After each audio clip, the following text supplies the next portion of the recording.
ताहियात नाअहली के फैसले की बुनियाद किसी मंतक पर ही होनी चाहिए। हमें सिर्फ बताएं सजा ताहियात होगी या 5 साल। हमने आरोज के लिए आसानी लानी है, मुश्किल नहीं। आपने तो रिटर्निंग ऑफिसर को कोर्ट ऑफ लॉ बना दिया। चीफ जस्टिस के 62(1)(f) केस में रिमार्क्स, कहा ये कौन तय करेगा सादिक और अमीन कौन है। इलेक्शन के लिए नाअहली ताहियात कैसे हो सकती है। पार्लियामेंट ने एक कानून किताब बनाकर हमें दी। एक शख्स टहलता हुआ आता है, कहता है ये नहीं सब खत्म हो गया। वकील खुर्रम रजा का आईनी तरामीम का हवाला, चीफ जस्टिस ने रिमार्क्स दिए कि रहने दे, तरामीम भी गन पॉइंट पर आए और आइन का तकद्दुस तब होगा जब इसे हम मानेंगे। यहाँ बैठे 5 जजेस की दानिश पार्लियामेंट में बैठे लोगों से ज्यादा कैसे हो सकती है। आमिरों ने सादिक और अमीन की शर्त अपने लिए क्यों नहीं डाली।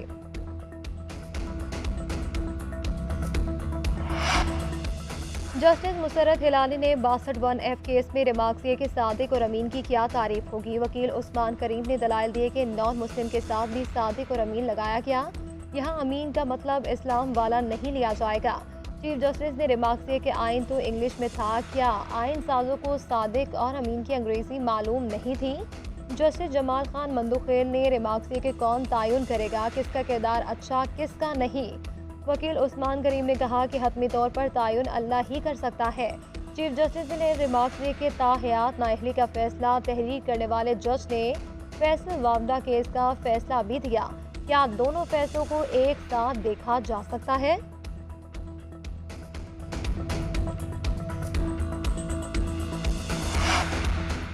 नैब सजा याफ्ता के लिए 10 साल नाअहली की मुद्दत बहाल। इस्लामाबाद हाई कोर्ट के सिंगल बेंच का फैसला डिवीजन बेंच ने मौसूल कर दिया। सिंगल बेंच ने नाअहली की मुद्दत 10 साल की बजाय 5 साल का फैसला दिया था। जस्टिस मोहसिन अख्तर गयानी और जस्टिस समन रिफत इम्तियाज ने हुक्म इम्तना जारी किया। नैब प्रोसिक्यूटर ने कहा कि सजा याफ्ता शख्स के जेल से रिहा होने के बाद इसकी नाअहली की मुद्दत शुरू होगी। नैब ऑर्डिनेंस एक स्पेशल लॉ है, इसमें 10 साल की नाअहली की सजा मौजूद है। सुप्रीम कोर्ट तक फाइक जमाली की सजा बरकरार रही। फाइक जमाली को सजा सुनाई गई। सजा में 10 साल की नाअहली भी शामिल थी। खालिद लांगो केस में भी सुप्रीम कोर्ट ने नाअहली की सजा बरकरार रखी।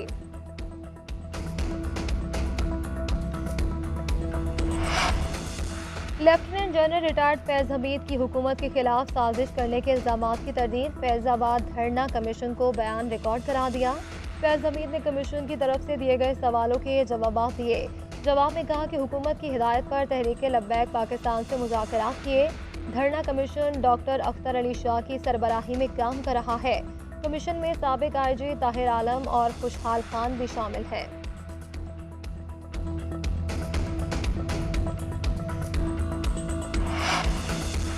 PTI की बल्ले का निशान वापस लेने के खिलाफ दरख्वास्त खारिज। लाहौर हाई कोर्ट ने दरख्वास्त नाकाबिल समाअत करार दे दी। वकील दरख्वास्त गुजार ने कहा कि इंट्रा पार्टी इलेक्शन के नतीजे में गौहर पार्टी चेयरमैन बन गए।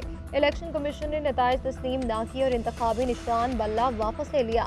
गुज़श्ता रोज़ पेशावर हाई कोर्ट ने PTI इंट्रा पार्टी इलेक्शन और इंतखाबी निशान केस पर हुक्म इम्तना वापस ले लिया था।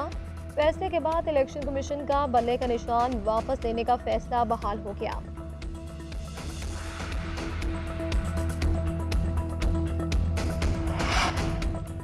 तहरीक इंसाफ का बल्ले का निशान वापस लेने के लिए सुप्रीम कोर्ट से रुजू। सुप्रीम कोर्ट से पेशावर हाई कोर्ट का फैसला कलअदम करार देने की इस्तदा। मीडिया से गुफ्तगू करते हुए बैरिस्टर गौहर ने कहा, सुप्रीम कोर्ट से दरख्वास्त करेंगे कि हमें सुना जाए। हमारी यही इस्तदा है कि स्क्रूटनी का वक्त खत्म हो रहा है। हमें उम्मीद है कि बल्ले का निशान जरूर मिलेगा। लतीफ खोसा बोले कि सुप्रीम कोर्ट में इलेक्शन कमीशन का रवैया दुनिया के सामने रखा। तहरीक इंसाफ कौम की खिदमत के लिए कोशा है। हमें बल्ले का निशान मिले या ना मिले, PTI इलेक्शन लड़ेगी।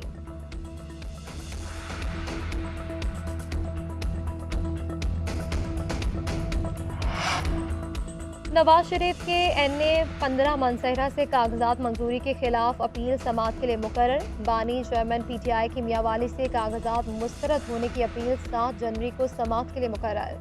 शेख रशीद की NA 56 और 57 से कागजात नामजदगी मंजूर कर लिए गए।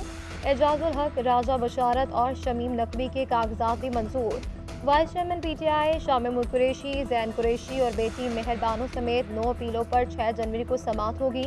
लाहौर में परवेज इलाही, मुनिस इलाही, रेहाना डार समेत दीगर की अपीलों पर नोटिस जारी। साबिक वज़ीर आला बलूचिस्तान जाम कमाल के कागजात नामजदगी मंजूर करने के खिलाफ समाअत 6 जनवरी को होगी। अख्तर मेंगल के कागजात मुस्तरद होने की अपील पर आज समाअत। कोयटा में 405 से ज्यादा अपीलों में से 52 उम्मीदवार इलेक्शन के लिए अहल करार। पेशावर एपलेट कोर्ट ने 171 अपीलों पर मुतल्लिका आरोज को नोटिस जारी किए। असद कैसर, शेर अफजल, तैमूर सलीम झगड़ा, शानदाना गुलजार समेत दीगर के नोटिस पर 5 में से 9 जनवरी तक समाअत होगी। शहरियों की जेबों से अरबों रुपए निकलवाने का प्लान। पंजाब में तमाम टोल प्लाजों के रेट 30% से 100% तक बढ़ाने का फैसला। महकमा CNW ने नए रेट्स का नोटिफिकेशन जारी कर दिया।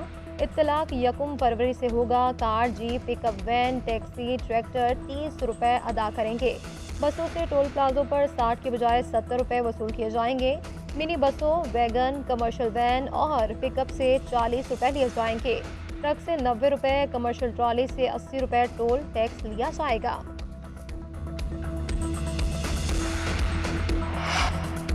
और सिडनी टेस्ट के दूसरे रोज का खेल कम रोशनी और बारिश की वजह से मुतासिर हो गया। पूरे दिन में 46 ओवर्स ही मुमकिन हो सके। मेजबान साइड ने 2 विकेट खोकर 116 रन बना लिए। उस्मान ख्वाजा 47 और डेविड वार्नर 34 रन बनाकर आउट हुए। ऑस्ट्रेलिया को पाकिस्तान की पहली इनिंग्स की बर्तरी खत्म करने के लिए 197 रन दरकार हैं। पाकिस्तानी टीम पहली इनिंग्स में 313 रन बनाकर आउट हुई। कौमी खिलाड़ियों की नाकिस फील्डिंग की रवायत बरकरार। पर्थ और मेलबर्न के बाद सिडनी टेस्ट में भी फील्डर्स ने बॉलर्स की मेहनत पर पानी फेर दिया।